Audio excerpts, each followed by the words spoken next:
حمدا لقادر جعل نبيه وسفيا متمما مكارم الأخلاق وجعل نبيه رحمة للعالمين وقال في القرآن العظيم أعوذ بالله من الشيطان الرجيم بسم الله الرحمن الرحيم لقد كان لكم في رسول الله أسوة حسنة لمن كان يرجو الله واليوم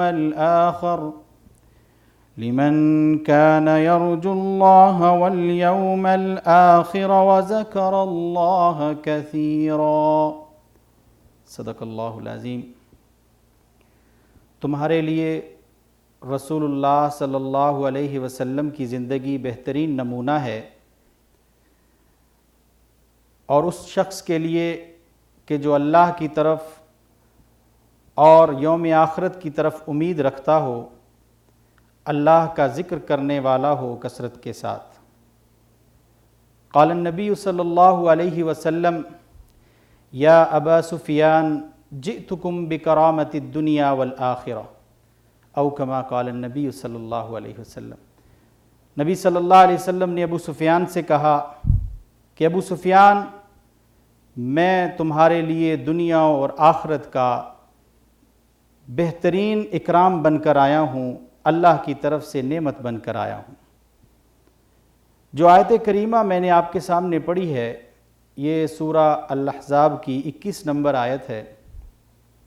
اللہ سبحانہ و تعالیٰ اس میں یہ کہتا ہے کہ تمہارے لیے رسول اللہ صلی اللہ علیہ وسلم کی زندگی بہترین نمونہ ہے۔ تم زندگی کے کسی بھی شعبے سے تعلق رکھتے ہو یا تم کسی بھی کیفیت کے اندر ہو، نبی صلی اللہ علیہ وسلم تمہارے لیے کامل اور اکمل نمونہ ہیں۔ اگر تم کسی کے باپ ہو تو پھر یاد کرو کہ فاطمہ کے باپ نے اپنی بیٹی سے کیسا سلوک کیا۔ اگر بیٹے ہو تو محمد الرسول اللہ صلی اللہ علیہ وسلم کے اس وقت کو یاد کرو کہ جب آپ اپنی زندگی کے آخری ایام کے اندر اپنی والدہ کی قبر پر جا کر بچوں کی طرح پھوٹ پھوٹ کر روتے ہیں اور ماں کے احسانات کا ذکر کرتے ہیں، اور یہ بھی کہتے ہیں، امت کو یہ بھی سکھلایا کہ کاش اگر میری ماں زندہ ہوتی اور میں لمبی نماز پڑھنے کے لیے مصلی پر کھڑا ہوتا، پھر میری ماں مجھے بلاتی کہ اے محمد آؤ میری بات سنو، تو اللہ کی قسم میں اللہ کی نماز میں کچھ دیر تاخیر کر لیتا اور جا کر اپنی ماں کی بات سنتا۔ اور اگر تم کسی کے شوہر ہو تو یاد کرو کہ رسول اللہ صلی اللہ علیہ وسلم نے اپنی ازواج کے ساتھ کیسا سلوک کیا۔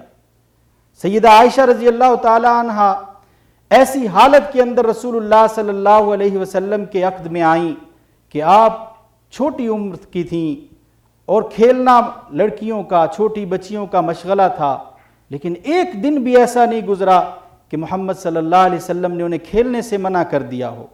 آپ صلی اللہ علیہ وسلم نے ان کو ان کی سہیلیوں کے پاس جانے سے منع کر دیا ہو، اور آپ صلی اللہ علیہ وسلم کا باقی ازواج کے ساتھ بھی بہترین سلوک تھا جو ہم سیرت کی کتابوں کے اندر پڑھتے ہیں۔ پھر اگر تم تاجر ہو تو مکے کے اس تاجر کی طرف دیکھو کہ محمد صلی اللہ علیہ وسلم کسی کا مال لے کر گئے، حضرت خدیجہ کا مال لے کر گئے، جانتے بھی نہیں تھے، جاننے سے بھی پہلے ایک آیا غلام حضرت خدیجہ کا اور اس نے کہا کہ محمد ہم نے تمہاری شہرت سنی ہے، لوگ کہتے ہیں کہ تم صادق ہو، امین ہو، ہم تمہارے ساتھ مل کر تجارت کرنا چاہتے ہیں، اگر کوئی صادق اور امین شخص ہمارے ساتھ ملے گا تو ہماری تجارت میں بھی برکت ہو جائے گی۔ تو نبی صلی اللہ علیہ وسلم کہتے ہیں کہ ٹھیک ہے، میں تجارت کے لیے جانے کے لیے تیار ہوں۔ اس سفر پر آپ صلی اللہ علیہ وسلم گئے اور واپسی پر جو آ کر غلام نے ماجرا بیان کیا، اسی کی وجہ سے حضرت خدیجہ رضی اللہ تعالیٰ عنہ نے آپ کو نکاح کا پیغام بھیج دیا۔ یہ پیاری سیرت تھی رسول اللہ صلی اللہ علیہ وسلم کی۔ اگر تم کوئی حکیم ہو، حکمت سے تمہارا تعلق ہے، تو آپ صلی اللہ علیہ وسلم سے بھی بڑا حکیم کوئی پیدا نہیں ہوا۔ خوراک میں اس قدر کا توازن اور اس قدر بہترین آپ صلی اللہ علیہ وسلم کی خوراک تھی کہ نہ آپ زیادہ گرم چیزیں کھایا کرتے تھے، نہ آپ صلی اللہ علیہ وسلم ٹھنڈی چیزیں ساری استعمال کیا کرتے تھے۔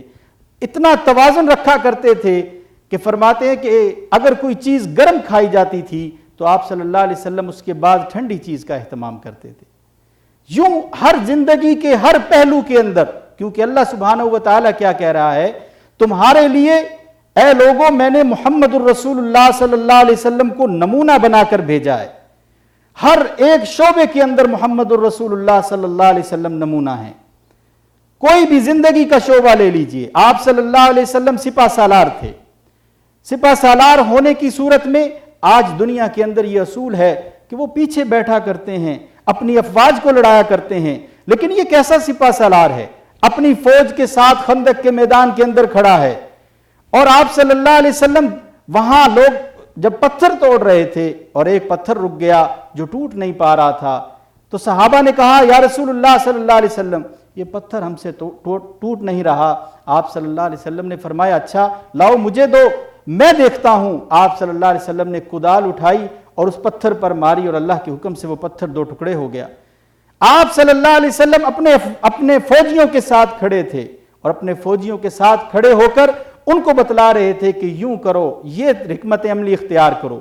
ایسا سپہ سالار بھی دنیا میں کہیں نہیں پایا گیا۔ پھر جب فاتح بن کر آئے، جو فاتح آیا کرتے ہیں، تاریخ آپ پڑھ کے دیکھیں، جتنے بھی فاتح آئے ہیں، جتنے بھی لوگوں نے شہر فتح کیے ہیں، وہ خون کی ہولیاں کھیلا کرتے ہیں۔ وہ ایسی ہولیاں کھیلا کرتے ہیں کہ لوگوں کے سروں کے مینار بنا دیا کرتے ہیں، کھوپڑیوں کے مینار مشہور ہیں۔ جتنے بڑے کوئی سپہ سالار تھے، جتنے بڑے فاتح تھے، وہ جس شہر کے اندر داخل ہوتے اس شہر کی اینٹ سے اینٹ بجا کر رکھ دیتے تھے۔ لیکن یہ کیسا سپہ سالار ہے؟ مکہ کے اندر داخل ہو رہا ہے اور یہ کہہ رہا ہے کہ آج تمہارے لیے امن کا پیغام ہے۔ آج ایک صحابی کہتے ہیں الیوم یوم الملحمہ، آج تو ہر طرف خون کا دن ہے، خون کی ہولی کھیلی جائے گی۔ نبی صلی اللہ علیہ وسلم نے ان سے علم بھی واپس لے لیا، کہا کہ نہیں، میں تو رحمت بن کر آیا ہوں، میں یہ اس کے لیے نہیں آیا کہ میں یہ تمہیں کہہ دوں کہ آج لوگوں کے ساتھ جنگ ہوگی اور خون ہی بہے گا، میں تو امن کا پیغام لے کر آیا ہوں۔ آپ صلی اللہ علیہ وسلم نے کہا کہ نہیں، امن کے ساتھ ہم جائیں گے، اور جو مقابلے کے لیے ہمارے سامنے آئے گا اس کے ساتھ مقابلہ کرنا۔ پھر جنگ کے اصول وضع فرمایا کوئی اگر تمہارے ساتھ لڑنے کے لیے نہیں آ رہا اس کے ساتھ جنگ نہ کرو، اگر وہ امن چاہتا ہے، امان چاہتا ہے تو اس کو اپنی امان میں لے آؤ۔ اگر کوئی بوڑھا ہے اس کے ساتھ جنگ نہ کرو، خواتین اور بچوں کو محفوظ رکھو، درختوں کو محفوظ رکھو، لوگوں کی عبادات اور ایسی جو عبادت گاہیں ہیں ان کو محفوظ رکھو، اور کبھی بھی ایسا اپنا رویہ نہ دکھاؤ کہ لوگ تمہیں وحشی کہیں۔ لوگ تمہارے اخلاق سے تمہارے قریب آئیں گے، کوئی بھی تم سے ڈر کر تمہارے قریب نہیں آئے گا۔ یہ رسول اللہ صلی اللہ علیہ وسلم ایسے فاتح بن کر آئے، اور پھر وہی تھا سب سے بڑا دشمن ابو سفیان۔ آپ صلی اللہ علیہ وسلم نے فرمایا جو اس کے گھر جائے گا اس کے لیے امان ہے۔ ایسا کبھی تاریخ نے نہیں دیکھا تھا کہ بڑے دشمن کو بھی معاف کر دیا، اس کے گھر میں جانے والے کو بھی معاف کر دیا، پھر کہا کوئی اپنے گھر کے اندر پناہ لیتا ہے اس کو بھی میں معاف کرتا ہوں۔ ایسا فاتح کوئی اگر فاتح ہے تو وہ اپنا سبق محمد الرسول اللہ صلی اللہ علیہ وسلم سے سیکھے۔ ایسا آپ صلی اللہ علیہ وسلم نے رویہ اختیار کیا کہ ایک ایک عمل کو اللہ نے رہتی دنیا تک کے لیے نمونہ بنا دیا۔ آپ صلی اللہ علیہ وسلم کی پوری زندگی ہمارے لیے بہترین نمونہ ہے۔ اس سے زیادہ بہترین نمونہ انسانیت کی تاریخ میں آپ کو نہیں ملے گا۔ پھر اگر اگر ایک باپ بن گئے ہیں، اور اگر آپ صلی اللہ علیہ وسلم کا وہ رویہ جو باپ بن کر تھا وہ بھی دیکھ لیجئے، اتنی شفقت اپنے بچوں کے ساتھ کہ آپ صلی اللہ علیہ وسلم اپنی بیٹی کے لیے کھڑے ہو جایا کرتے تھے اور اپنی چادر بچھا دیتے اور کہتے کہ میری بیٹی آئی ہے۔ آج ہم اولاد کا احترام نہیں کرتے، اولاد کا اکرام نہیں کرتے۔ نبی صلی اللہ علیہ وسلم نے فرمایا اپنی اولاد کو عزت دو۔ اور پھر اگر آپ یہ دیکھیے کہ نبی صلی اللہ علیہ وسلم ایک بھائی بن کر کیسے آپ نے وقت گزارا۔ آپ صلی اللہ علیہ وسلم کے سامنے آپ کے سگا تو بھائی کوئی نہیں تھا، نہ بہن تھی، لیکن ایک رضائی ماں مائی حلیمہ کی بیٹی شیمہ آتی ہے جنگ کے اندر قیدی ہو کر آئی ہے اور قیدی ہو کر رسول اللہ صلی اللہ علیہ وسلم کے سامنے لائی گئی، اور آپ صلی اللہ علیہ وسلم کے سامنے جب لائی گئی تو اس نے آپ صلی اللہ علیہ وسلم کو پہچان لیا اور کہنے لگی کہ تم اس نشان کو جانتے ہو؟ بازو سے جب وہ نشان دکھایا تو نبی صلی اللہ علیہ وسلم نے فرمایا یہ کیا ہے؟ کہنے لگی کہ یہ وہ نشان ہے جو بچپن میں تم نے مجھے کاٹا تھا اور میں تمہاری رضائی بہن شیمہ ہوں۔ نبی صلی اللہ علیہ وسلم کا چہرہ مبارک، وہ جنگ کے اندر قیدی آئے ہوئے تھے، نبی صلی اللہ علیہ وسلم کا چہرہ مبارک کھل اٹھا، کہا کہ میری بہن آئی ہے، عزت و احترام کیا جائے۔ آپ صلی اللہ علیہ وسلم نے اپنی بہن کو اب بیٹھنے کے لیے چادر بچھائی اور یہ کہا کہ یہاں پر آ کر بیٹھو، اب میری بہن بولو کہ کیا چاہتی ہو؟ وہ کہنے لگی کہ میرے قبیلے والوں کو چھوڑ دو۔ فرمایا چھوڑ دیتا ہوں، چھوڑ دیا۔ رسول اللہ صلی اللہ علیہ وسلم نے جب یہ طریقہ اختیار کیا تو پورا قبیلہ کہنے لگا کہ جو رضائی بہن کے ساتھ اس طرح کا بہترین سلوک کرتا ہے وہ یقیناً اللہ کا پیغمبر ہی ہوگا۔ کسی بھی پیغمبر کے لیے سب سے زیادہ جو ضروری کام ہوتا ہے، جو اس کی زندگی کا مشن ہوتا ہے، وہ اس کا نبوت کا مشن ہوتا ہے، وہ اس کے پیغام کا مشن ہوتا ہے۔ اور پھر نبی کے لیے تو یہ ہے کہ وہ احب للہ وابغض للہ واعطى للہ ومنع للہ، نبی تو محبت بھی کرتا ہے تو اللہ کے لیے، کسی سے نفرت بھی کرتا ہے تو اللہ کے لیے، کسی کو اگر کچھ دیتا ہے تو بھی اللہ کے لیے، کسی سے کچھ چھین لیتا ہے تو بھی اللہ کے لیے۔ یہ نبی کی زندگی ہوتی ہے اور اس کو رشتہ داروں سے بڑھ کر اپنا مشن اور اپنا مقصد عزیز ہوتا ہے۔ رسول اللہ صلی اللہ علیہ وسلم کے سامنے قیدی لائے گئے اور وہ قیدیوں کو آپ صلی اللہ علیہ وسلم نے مسجد میں جو ستون تھے ان کے ساتھ باندھ دیا۔ صحابہ نے وہاں جب باندھا تو آپ صلی اللہ علیہ وسلم وہیں گھوم رہے ہیں، رات بہت ہو گئی، صحابی جو پہرے پر تھے وہ کہنے لگے یا رسول اللہ بہت دیر ہو چکی ہے، آپ جا کر آرام کیجئے۔ نبی صلی اللہ علیہ وسلم نے فرمایا کہ مجھ سے آرام نہیں ہوتا، ان قیدیوں میں میرا سگا چچا عباس بھی ہے، اس کو باندھنے والے نے تھوڑا زور سے باندھ دیا ہے اور اس کے کراہنے کی آواز مجھے سونے نہیں دیتی۔ وہ صحابی کہنے لگے یا رسول اللہ آپ کا چچا بھی ہے؟ کہا ہاں وہ میرا چچا بندھا ہوا ہے، اور میرے چچا اگرچہ وہ کافر ہے لیکن اس کی جو آہ ہے وہ مجھے سونے نہیں دیتی ہے۔ اتنا پیارا، اتنا حلیم دل تھا رسول اللہ صلی اللہ علیہ وسلم کا، اتنے کریم تھے رسول اللہ صلی اللہ علیہ وسلم۔ دشمن ہے چچا، اور آپ صلی اللہ علیہ وسلم کے کہنے پر اس صحابی نے تھوڑی سی وہ گرہ جو تھی وہ ہلکی کر دی، رسی تھوڑی ڈھیلی کر دی، اور پھر آپ صلی اللہ علیہ وسلم اس کے بعد تھوڑی دیر جانے کے بعد پھر وہاں ٹہل رہے تھے۔ صحابی کہنے لگے کہ یا رسول اللہ اب کیا ہوا؟ اب تو وہ کوئی نہیں کرا رہا، آرام سے بیٹھا ہے۔ تو نبی صلی اللہ علیہ وسلم نے فرمایا کہ اس کے باقی ساتھی تو کرا رہے ہیں نا، وہ بھی انسان ہیں، وہ بھی اس کے ساتھ آئے تھے، ان کی بھی رسیاں ڈھیلی کر دو، کہیں میں اس وجہ سے نہ پکڑا جاؤں کہ میں نے اپنے چچا کے ساتھ وہ سلوک نہیں کیا تھا جو باقیوں کے ساتھ کیا۔ سب کی رسیاں ڈھیلی کروا دی، کہا ہاں اب میں سو سکتا ہوں۔ یہ رحمت کا جو نمونہ تھا، یہ جو نور مجسم تھا، یہ پھر دنیا کو نہیں ملے گا۔ ایک ایک عمل کے اندر آپ صلی اللہ علیہ وسلم کے ایک ایک عمل کے اندر وہ بلا کی محبت ہے جو انسانیت سے کوئی اور محبت نہیں کرتا۔ محمد مصطفیٰ کہیے، احمد مجتبیٰ کہیے، خدا کے بعد بس وہ ہیں، پھر اس کے بعد کیا کہیے۔ جبین و رخ محمد کے تجلی ہی تجلی ہیں، اسے شمس الضحیٰ کہیے، اسے بدر الدجا کہیے۔ جب ان کا ذکر آئے دنیا سراپا گوش ہو جائے، جب ان کا نام آئے مرحبا صلی علیہ کہیے صلی اللہ علیہ وسلم۔ رسول اللہ صلی اللہ علیہ وسلم کی زندگی، اللہ قرآن مجید کے اندر یہ کہتا ہے کہ تمہارے لیے بہترین نمونہ ہے۔ اور آپ صلی اللہ علیہ وسلم کی زندگی کے اندر، آپ صلی اللہ علیہ وسلم کی زندگی کے اندر جو بھی آپ پہلو دیکھتے ہیں وہ آپ صلی اللہ علیہ وسلم کا بہترین پہلو ہے۔ آپ صلی اللہ علیہ وسلم اگر کسی کے ساتھ صلح کرنے کے لیے گئے ہیں تو بات اتنی پکی تھی کہ وہاں سے صلح جب لکھا جانے لگا، صلح نامہ، ابھی صلح نامہ لکھا نہیں گیا، لکھا جانے لگا تھا، تو ابو جندل بھاگتا ہوا آیا تھا اور کہنے لگا تھا کہ میں تو اسلام لے آیا ہوں اور میں آپ کی پناہ چاہتا ہوں۔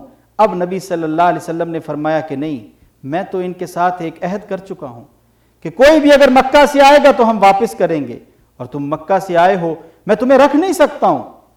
کہا کہ ابھی لکھا تو نہیں گیا، ابھی عہد نامہ لکھا نہیں گیا۔ کہا کہ لکھا نہیں گیا لیکن میں اس کا اقرار تو کر چکا ہوں۔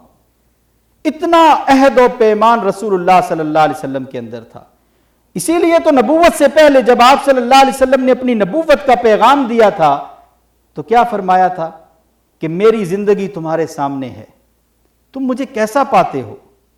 تو سب نے جو اس وقت تک آپ صلی اللہ علیہ وسلم سے محبت کرنے والے تھے کہنے لگے کہ ہم نے آپ کو صادق پایا ہے، امین پایا ہے۔ اور آپ صلی اللہ علیہ وسلم جب ان کے ستانے پر مکہ سے نکل رہے تھے تو آپ صلی اللہ علیہ وسلم کے گھر میں انہی کی امانتیں پڑی ہوئی تھیں۔ اتنے سخت جانی دشمن اپنی امانتیں رسول اللہ صلی اللہ علیہ وسلم کے گھر رکھوایا کرتے تھے، جو بعد میں حضرت علی دے کر آئے تھے ان لوگوں کو کہ جن کی امانتیں تھیں۔ آپ صلی اللہ علیہ وسلم نے، آج دنیا کے اندر یہ کہا جاتا ہے جنگ کے اندر ہر ایک چیز جائز ہے، لیکن یہ اسلامی طریقہ نہیں ہے۔ اسلام نے تو جنگ کے لیے بھی اصول بتلائے ہیں، ایک ایک اصول بتلایا ہے۔ اسلام نے تو آپ کو جوتی پہننے سے لے کر شادی کرنے تک ایک ایک کام سکھلا دیا ہے کہ جو نبی صلی اللہ علیہ وسلم نے کر کے دکھایا تھا۔ لیکن آج امتی ایسے ہیں کہ رسول اللہ صلی اللہ علیہ وسلم کے نام سننے سے وہ جھوم جاتے ہیں اور جھوم کر آپ کا نام سنتے ہیں، لیکن جب آپ کا قول آتا ہے تو سارے گھوم جاتے ہیں، سب اپنی اپنی مرضی کرنے لگ جاتے ہیں۔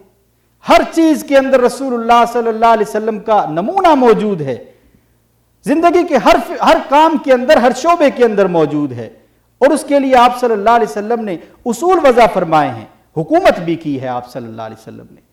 اور آپ صلی اللہ علیہ وسلم کی ختم نبوت کے صدقے آپ نے یہ بھی فرمایا بنی اسرائیل کے جو انبیاء تھے وہ حکومت کیا کرتے تھے، ان کو اللہ تعالیٰ نے سیاست کے لیے بھیجا تھا۔ اب میرے جو علماء ہیں وہ العلماء ورثۃ الانبیاء، وہ انبیاء کی وراثت سنبھالیں گے، اب وہ یہ سیاست کریں گے، وہ اسلام کا نظام لے کر۔ ہم سیاست یہ سمجھتے ہیں کہ الیکشن میں کھڑا ہو لیا جائے اور ووٹ لے لیے جائیں، جھوٹے وعدے کر دیے جائیں، یہ تو نبی صلی اللہ علیہ وسلم نے سیاست نہیں سکھائی تھی۔ سیاست کہتے ہیں کسی نظام کو بدل دینا، اس کی جگہ دوسرا نظام لے کر آنا۔ اور یہ عربی کا لفظ ہے دیمک، دیمک جس ہے اسے سوس کہتے ہیں، یہ اس سے نکلا ہے سیاست۔ اس کا مطلب یہ ایک وضع تھی، وہ وضع بدل دی گئی، جیسے لکڑی ٹھیک تھی، کرسی بنی ہوئی تھی، اس کو سوس نے کھایا اور پھر وہ گر گئی، اس کی حالت بدل گئی، اس کا نام سیاست ہے۔ لیکن لوگوں نے سیاست کس چیز کا نام رکھا ہے؟ جو زیادہ جھوٹ بولے گا، جو زیادہ جھوٹے وعدے کرے گا، جو لوگوں کے ساتھ الیکشن کے وقت کے اندر ایسے ملتے ہیں کہ آپ حیران ہو جائیں گے کہ جیسے مجھے بہت اچھے طریقے سے جانتے ہیں، وہی جب کینڈیڈیٹ منتخب ہو جاتا ہے تو پھر لمبی قطاروں میں لگ کر اس سے سلام لینے کے لیے لوگ جاتے ہیں اور پھر بھی وہ وقت نہیں دیتا۔ ہاں، یہ سیاست اسلام نے نہیں سکھائی۔ اسلام نے یہ سکھائی ہے کہ تمہارا حکمران تمہارا خادم ہوگا، تمہارا حکمران تمہارا خادم ہوگا، وہ کبھی بھی تمہارا امیر بن کر نہیں آئے گا، تمہارا خادم بن کر آئے گا۔ اور پھر رسول اللہ صلی اللہ علیہ وسلم نے یہ کر کے بھی دکھایا۔ پھر آپ صلی اللہ علیہ وسلم کے نقش قدم پر صحابہ نے کر کے دکھایا۔ وہ جب روم سے آیا تھا، ایک کے پیغام لے کر آیا، اس نے پوچھا کہ تمہارا حکمران کدھر ہے؟ صحابی اس کو ساتھ لے کر چلے، دکھایا ایک درخت کے نیچے سو رہا ہے ایک شخص، کہا کہ میں نے تم مجھ سے مذاق کرتے ہو، میں نے تمہارا حکمران پوچھا ہے کہ وہ کہاں ہے جس کو تم خلیفہ کہتے ہو؟ کہا کہ یہی تو خلیفہ ہے۔ کہا یہ کیسا خلیفہ ہے؟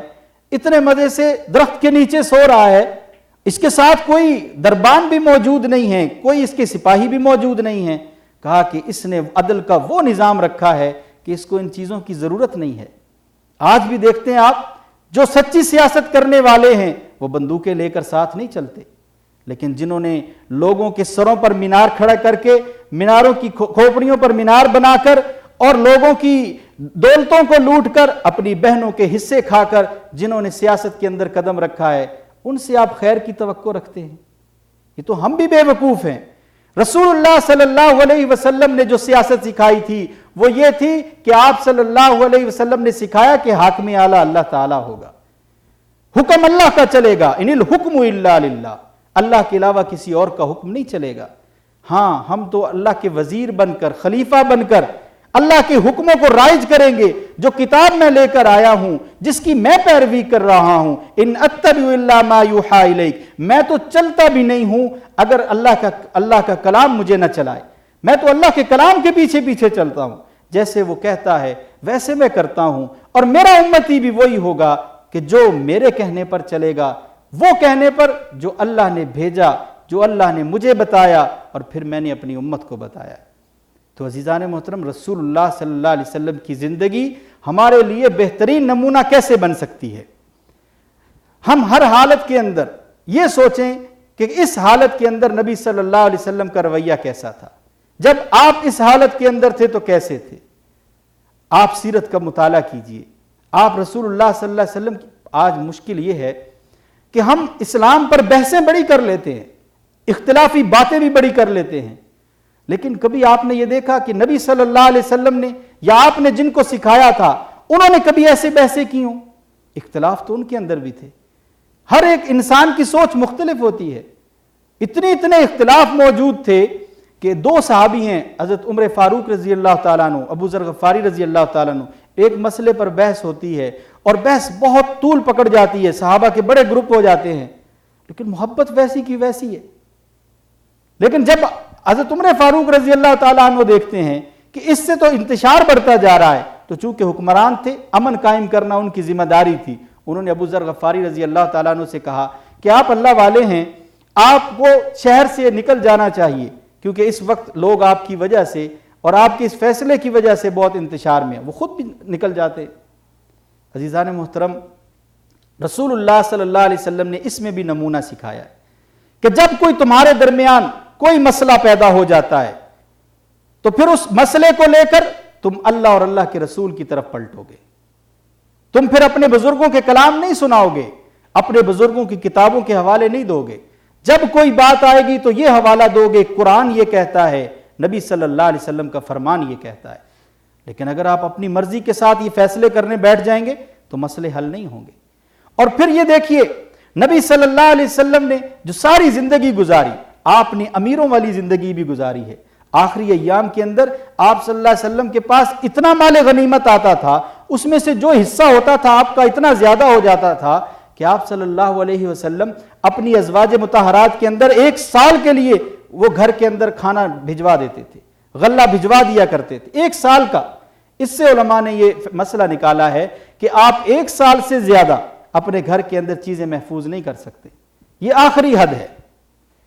اگر کوئی مال بنانے کے اندر اتنا زیادہ لگ گیا ہے کہ اس نے اپنی پلاننگ 10 سال اور 20 سال بعد کی کر لی ہے، تو اس کو سوچنا چاہیے کہ آپ کو اتنی اجازت ہے کہ آپ 1 سال کے لیے سوچیں، اور کیونکہ اس کے اندر پھر بعد میں آپ نے زکوٰۃ دینی ہے، لوگ غریبوں کا حصہ نکالنا ہے، وہ سارے معاملات پھر صحیح ہو جائیں گے، اور جتنا کم ہوگا جتنا وزن کم ہوگا اتنا جلدی جنت کے اندر جائیں گے۔ اور پھر نبی صلی اللہ علیہ وسلم نے اپنے لیے کیا پسند فرمایا؟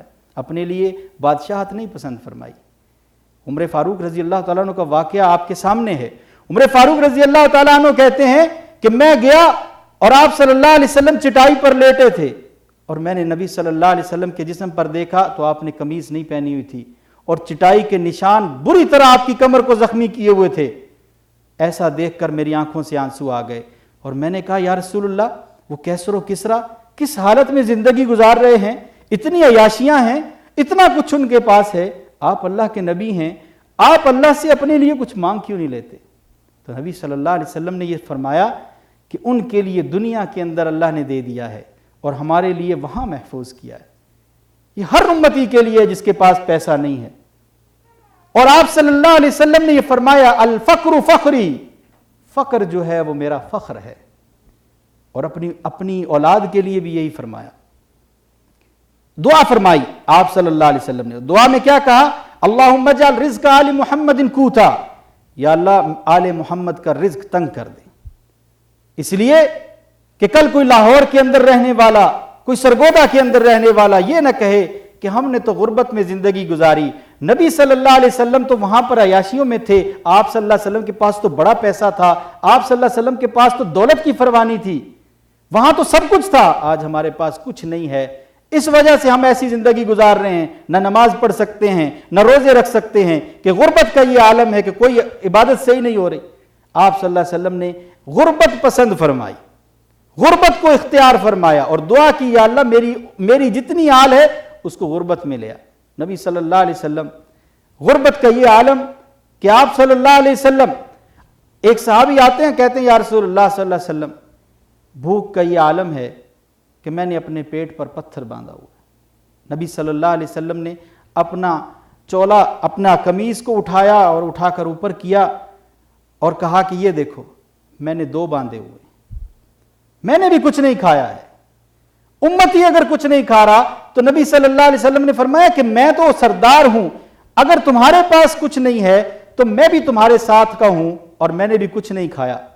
اور پھر حضرت ابو ہریرہ رضی اللہ تعالیٰ عنہ کا وہ واقعہ بھی ہے، حدیث کے اندر آتا ہے، ابو ہریرہ ہی اس کے راوی ہیں، فرماتے ہیں ایک دن بہت زور کی بھوک لگی تھی اور بھوک کا یہ عالم تھا کہ مجھ سے چلا بھی نہیں جا رہا تھا، اور اکثر جب آپ کو اللہ تعالیٰ نے بہت سارا مال دے دیا اور بڑے علاقے فتح ہوئے، آپ جرنیل بھی تھے اور آپ کے پاس بہت زیادہ مال غنیمت بھی آیا، تو ایک بار ابو ہریرہ رضی اللہ تعالیٰ عنہ نے ململ کے کپڑے سے ایسے ناک صاف کیا، ایک دم سے حالت بدلی اور چیخ زوردار مار کر گرے اور کہنے لگے او ابو ہریرہ وہ وقت یاد کر کہ تو مدینہ کی گلیوں کے اندر پڑا ہوتا تھا، لوگ تجھے دیوانہ سمجھا کرتے تھے، وہ دیوانگی نہیں تھی، خدا کی قسم وہ دیوانگی نہیں تھی، وہ بھوک تھی جو مجھے چلنے نہیں دیتی تھی، وہ بھوک تھی جس کی وجہ سے میں چل نہیں پاتا تھا اور لوگ مجھے دیوانہ سمجھ کر کہ سمجھتے تھے کہ یہ دیوانہ ہو گیا ہے، یہ مجنون ہو گیا ہے، اور لوگ مجھ سے بات نہیں کیا کرتے تھے۔ اللہ کی قسم وہ دیوانگی نہیں تھی۔ اور وہی ابو ہریرہ رضی اللہ تعالیٰ عنہ کہتے ہیں کہ بھوک کا یہ عالم تھا اور نبی صلی اللہ علیہ وسلم نے وہ خودداری سکھائی تھی کہ کسی سے مانگنا بھی نہیں ہے، اپنی بھوک برداشت کرو اور مانگنا ہے تو صرف اللہ تعالیٰ سے مانگنا ہے، اس کے ساتھ رابطہ مضبوط کرو، اگر وہ نہیں دے گا تو کوئی نہیں دے گا۔ اور وہ ایک در ہے کہ جس سے مانگ کر کبھی شرمندگی نہیں ہوتی، وہ کبھی تمہیں رسوا نہیں کرتا لوگوں کے سامنے۔ دنیا والے دیتے ہیں لیکن رسوا کرتے ہیں، اگر وہ کسی کو دیتے ہیں تو دکھلاتے زیادہ ہیں، لیکن صحابہ کا وہ رشتہ بنایا تھا۔ وہ اقبال کہتا ہے نا، تنگ دستی کے جو عالم میں گھبراتا ہوں، پر درے غیر پر جاتے ہوئے شرماتا ہوں، ہاتھ پھیلانے میں محتاج کو غیرت کیسی، شرم اتنی ہے کہ بندہ تیرا کہلاتا ہوں۔ یا اللہ بندہ تیرا ہوں، تجھ سے مانگوں گا۔ ابو ہریرہ کہتے ہیں کہ میں نے بھوک کے اس عالم کے اندر اللہ سے دعا کی، یا اللہ کسی کو میری مدد کے لیے بھیج دے۔ اللہ سبحانہ و تعالیٰ مدد کے لیے کیا بھیجتے ہیں؟ حضرت عمر فاروق رضی اللہ تعالیٰ عنہ آ رہے ہیں تو ابو ہریرہ رضی اللہ تعالیٰ عنہ ان سے کھانے کا سوال نہیں کیا، یہ خودداری نبی صلی اللہ علیہ وسلم نے سکھائی تھی۔ آپ نے کہا کہ اگر اللہ نے اس کو بھیجا ہوا تو میں اس سے ایک اسلامی مسئلہ پوچھتا ہوں، اگر اللہ نے اس کو بھیجا ہوا تو اس کے ذریعے سے مجھے کھانا ملے گا۔ تو ایک مسئلہ پوچھا، حضرت عمر فاروق رضی اللہ تعالیٰ نے جواب دیا، جواب دینے کے بعد چلے گئے، کہا کہ انہوں نے میرا مسئلہ نہیں سمجھا۔ پھر ابو بکر صدیق رضی اللہ تعالیٰ عنہ دکھائی دیے، ان سے ایک اور مسئلہ پوچھا، انہوں نے جواب دیا اور سلام کہا اور چلے گئے، کہا کہ یہ بھی مسئلہ میرا نہیں سمجھے، میرا تو مسئلہ کچھ اور ہے۔ پھر دیکھا کہ نبی صلی اللہ علیہ وسلم آ رہے ہیں۔ آپ صلی اللہ علیہ وسلم جب آئے تو کہا کہ نبی صلی اللہ علیہ وسلم کے اندر یہ خوبی تھی کہ جو شخص آتا تھا اس کی ضرورت کے مطابق اس کو جواب دیتے تھے۔ اور آپ اکثر حدیث کی کتابوں کے اندر دیکھتے ہیں بہت سارے لوگوں نے ایک ہی سوال کیا، یا رسول اللہ آسان جنت کا جانے کا راستہ بتا دیجئے۔ کسی کو کہا سجدوں سے مدد کرو، کسی سے یہ کہا کہ تم تہجد پڑھا کرو، اور کسی سے کیا کہا، ہر ایک کو اس کی ضرورت کے مطابق جواب دیا۔ نبی صلی اللہ علیہ وسلم نے جب ابو ہریرہ رضی اللہ تعالیٰ عنہ کی بات سنی، وہ مسئلہ سنا، اوپر ہاتھ رکھا اور آپ کو لے کر چل دیے۔ تو کہنے لگے کہ مجھے یہ آیا کہ اللہ تعالیٰ نے آپ صلی اللہ علیہ وسلم کو ہی میرا ذریعہ بنایا ہے۔ آپ لے کر آئے، دروازے کے سامنے کھڑا کیا، اندر گئے اور پوچھا کھانے کے لیے کچھ ہے؟ کہا کہ ہاں ایک پیالہ دودھ آیا ہے کہیں سے ہدیہ، تو یہ ہے۔ آپ صلی اللہ علیہ وسلم نے وہ پیالہ اٹھایا اور آ کر ابو ہریرہ رضی اللہ تعالیٰ عنہ کو دیا۔ کہنے لگے میں بڑا خوش ہوا کہ مجھے دودھ مل گیا ہے، کچھ تھوڑا گزارا ہو جائے گا۔ لیکن نبی صلی اللہ علیہ وسلم نے کہا ابو ہریرہ اس کو لے جاؤ، وہ جو اصحاب صفہ بیٹھے ہیں انہوں نے کچھ کھایا پیا نہیں ہے۔ تو سوچنے لگے کہ یہ تو میرے لیے کافی نہیں ہے، اتنا تھوڑا سا تو یہ ہے، یہ تو میں ایک آدمی پی جاؤں۔ تو آپ صلی اللہ علیہ وسلم تو وہاں کا اشارہ کر رہے ہیں کہ جہاں تو درجنوں بیٹھے ہیں۔ تو پھر ابو ہریرہ رضی اللہ تعالیٰ نے حکم کی تعمیل کی اور چلے گئے۔ نبی صلی اللہ علیہ وسلم پیچھے پیچھے آئے۔ آپ صلی اللہ علیہ وسلم نے ان کو بانٹنے سے پہلے اپنا ہاتھ مبارک اندر ڈالا، انگلیاں جب اس کے اندر ڈالی تو کہا کہ ابو ہریرہ شروع کر دو۔ ابو ہریرہ رضی اللہ تعالیٰ نے شروع کیا، آپ نے دائیں طرف سے شروع کروایا۔ تو ابو ہریرہ کہہ رہے تھے کہ لوگ جب پی رہے تھے تو مجھے تھا کہ یہاں تک بھی نہیں پہنچے گا، میرے لیے تو کچھ بھی نہیں بچے گا۔ اور پھر ابو ہریرہ رضی اللہ تعالیٰ عنہ کہتے ہیں کہ پھر آپ صلی اللہ علیہ وسلم نے وہ جو پیالہ دیا تھا وہ میں سب کو پلا کر آ گیا، تو مجھے یقین ہو گیا کہ اب یہ ختم ہونے والا نہیں، اس کا کنیکشن کہیں اور جڑ گیا ہے۔ تو آپ صلی اللہ علیہ وسلم نے آخر میں مجھ سے کہا کہ ابو ہریرہ اب تم پیو۔ تو میں اتنے دنوں کا پیاسا اور بھوکا، تو میں نے کتنا پیا ہوگا؟ کہا کہ میں نے تو اس پیالے سے منہ نہیں ہٹایا، اتنا لمبا پیا۔ پھر میں نے کہا ہاں بس اب گزارا ہو گیا ہے۔ پھر آپ صلی اللہ علیہ وسلم نے فرمایا دوبارہ پیو۔ پھر میں نے دوبارہ پیا۔ پھر تیسری بار آپ صلی اللہ علیہ وسلم نے فرمایا دوبارہ پیو۔ تو ابو ہریرہ رضی اللہ تعالیٰ کہتے ہیں میں نے تیسری بار بھی پیا۔ پھر آخر میں رسول اللہ صلی اللہ علیہ وسلم نے اس پیالے کو منہ لگایا اور وہ ختم کر دیا۔ نبی صلی اللہ علیہ وسلم نے یہ ایک عمل کیا۔ ابو ہریرہ کہتے ہیں اس میں مجھے 3 مسئلے سمجھا دیے کہ جب کسی کو کچھ بانٹنے لگو تو دائیں طرف سے شروع کرو۔ میں نے دائیں طرف سے شروع کیا تھا آپ صلی اللہ علیہ وسلم کے حکم کے مطابق۔ پھر اس میں مجھے یہ مسئلہ آیا کہ آپ جو بانٹنے والا ہوتا ہے وہ آخر میں کھائے، تو آپ صلی اللہ علیہ وسلم نے سب کے آخر میں مجھے کھلایا تھا۔ اور پھر آپ صلی اللہ علیہ وسلم نے مجھے کہا کہ 3 دفعہ پلایا، تو مطلب یہ ہوا کہ 3 دفعہ پینا سنت ہے۔ اور اس کے بعد نبی صلی اللہ علیہ وسلم نے خود پیا، جس سے یہ ثابت ہوا کہ میزبان آخر میں کھاتا ہے۔ یہ مسائل حضرت ابو ہریرہ رضی اللہ تعالیٰ عنہ نے، یہ تربیت رسول اللہ صلی اللہ علیہ وسلم نے دی۔ کبھی واعظ و نصیحت سے آپ دیکھیں، آپ 10 گھنٹے سنا لیں لوگوں کو تقریریں، لیکن ایک آپ کا کوئی ایسا کام ہوتا ہے کہ جو لوگوں کے دماغ میں بیٹھ جاتا ہے، جس سے لوگ پسند کر لیتے ہیں اور وہ کہتے ہیں کہ یار میں بھی یہ کام کروں گا۔ آپ ایسا بہت سارا دیکھنے میں آیا ہے۔ لوگ زبان کی باتوں سے عمل نہیں کرتے، لوگ تو عمل دیکھتے ہیں کہ اس کا عمل کیا ہے۔ تو نبی صلی اللہ علیہ وسلم کی امتی وہی ہیں کہ جو نبی صلی اللہ علیہ وسلم کو سامنے رکھ کر، ماڈل رکھ کر آپ صلی اللہ علیہ وسلم کی پیروی کرتے ہیں۔ لیکن اگر رسول اللہ صلی اللہ علیہ وسلم کی آپ پیروی کرنا چاہتے ہیں تو لوگوں کے اندر تو یہ اشکال بھی ہے کہ نبی صلی اللہ علیہ وسلم کی پیروی تو نہیں کوئی کر سکتا، آپ کون سا انسان تھے؟ اللہ سبحانہ و تعالیٰ یہ فرماتا ہے کہ میں نے تم میں سے ایک نبی بنا کر بھیجا تھا جو تمہارے جیسا تھا۔ اگر آپ صلی اللہ علیہ وسلم کی وضع اور آپ صلی اللہ علیہ وسلم ہمارے جیسے نہ ہوتے تو ہمارے لیے نمونہ کیا ہوتے؟ جبرائیل جو کام کریں گے وہ ہمارے لیے نمونہ نہیں ہوگا۔ کیوں؟ وہ فرشتہ ہے، اس کے سسٹم کے اندر نہ اور انکار نہیں ہے، اس کے سسٹم کے اندر کوئی بھی نافرمانی نہیں ہے، وہ تو حکم بجا لانے کے لیے اللہ نے بنائے ہیں۔ یہ تو صرف ایک اللہ نے انسان کو دیا اختیار، چاہے تو وہ سیدھی راہ اختیار کرے۔ وَهَدَيْنَاهُ النَّجْدَيْنِ، ہم نے 2 راستے دکھا دیے ہیں، اما شاکرا و اما کفورا، یا تو اللہ کے شکر گزار بندوں میں شامل ہو جاؤ تو یا اللہ کے نافرمانوں میں شامل ہو جاؤ۔ اور رسول اللہ صلی اللہ علیہ وسلم نے بھی یہی طریقہ سکھایا ہے کہ لا تتبعوا خطوات الشیطان، شیطان کے راستے بہت سارے ہیں، اس لیے اللہ نے ہمیشہ یہ کہا ہے کہ شیطان کے راستوں کی پیروی نہ کرو، بہت سارے خطوات ہیں، خطوہ نہیں ہے، ایک راستہ نہیں ہے، خطوات ہیں، بہت سارے راستے ہیں۔ اس سب راستوں کے اندر ایک راستہ جا رہا ہے اہدنا الصراط المستقیم والا۔ اللہ تعالیٰ سے یہ دعا ہے کہ اللہ ہمیں اس سیدھے راستے پر چلائے جو نبی صلی اللہ علیہ وسلم کا، آپ صلی اللہ علیہ وسلم کا راستہ تھا اور آپ کے صحابہ کا راستہ تھا، آپ کے صحابہ کے جو تابعی تھے ان کا راستہ تھا، تبع تابعین کا راستہ تھا۔ اللہ ہمیں اس راستے پر ہمیشہ رکھے۔ عزیزان محترم، آگے اللہ کیا کہتا ہے؟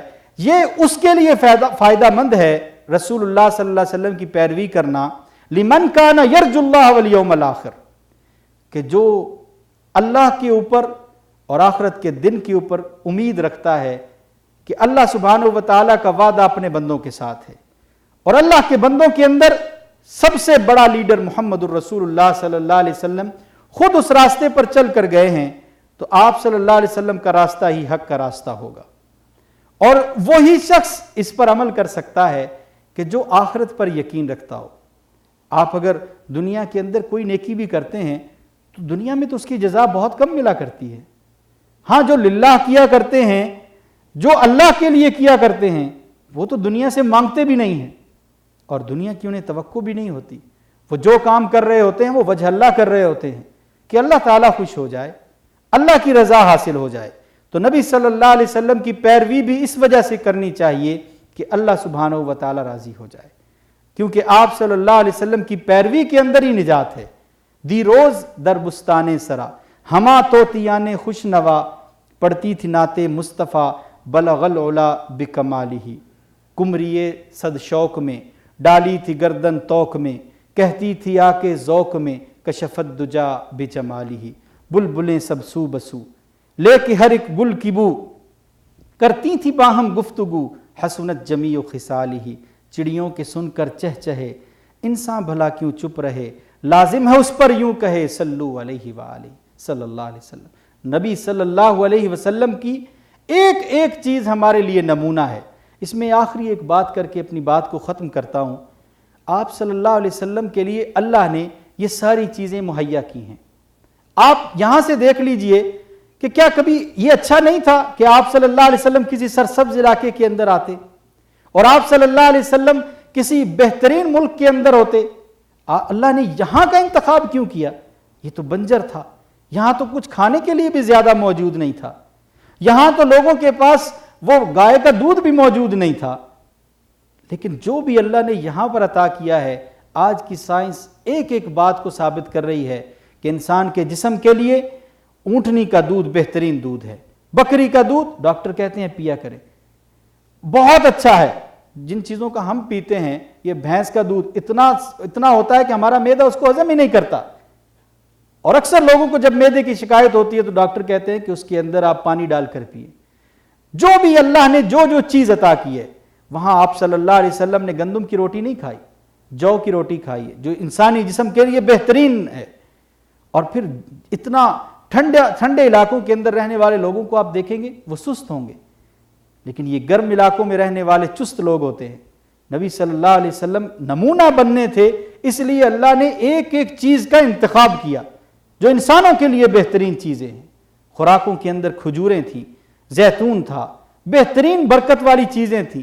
وہ لوگ مدینہ کے اندر کہتے ہیں کہ ایک دفعہ ایک باہر سے طبیب آ گیا، کافی دن گزر جانے کے بعد اس نے اپنا بوریا بسترا اٹھایا اور جانے لگا، تو لوگوں نے پوچھا میاں کہاں چلتے ہو؟ کہا یہاں تو بیمار کو نہیں ہوتا، میں کس کا علاج کروں گا؟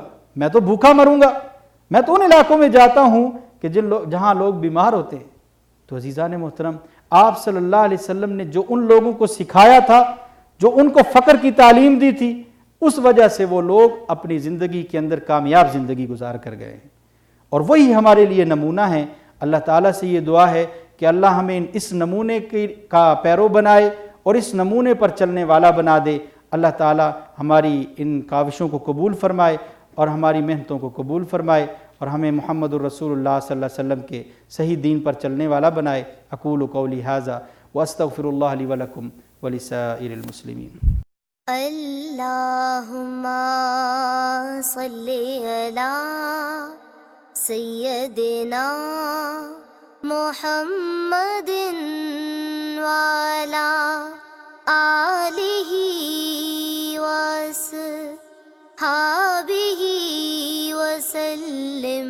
اللہم صلی علی سیدنا محمد